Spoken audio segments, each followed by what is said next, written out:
এর আধা ঘন্টা পর বা 1 ঘন্টা পর 7টা সাড়ে 7টায় কী করবেন, মেন নাস্তা যেটাকে আমরা ব্রেকফাস্ট বলি সেইটা গ্রহণ করুন। সেখানে কি থাকবে, সব ধরনের বাদাম নিন।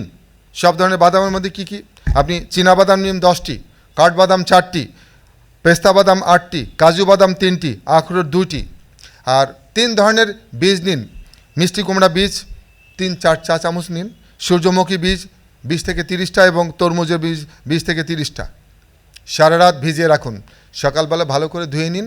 এর সাথে 2টো খেজুর নিন অথবা 1টা কলা নিন। এরপর এর সাথে 1 টুকরো কাঁচা আদা, 1 কোয়া রসুন এবং 1টি ডিম পোচ অথবা হাফ বয়েল ডিম। এবং এর সাথে কি করবেন, অঙ্কুরিত কিছু ছোলা, কিছু অঙ্কুরিত মুগ এবং কিছু অঙ্কুরিত মসুর ডাল সাথে নিন। খেয়ে ফেলুন, পৃথিবীর সেরা ব্রেকফাস্ট আপনার হয়ে গেল।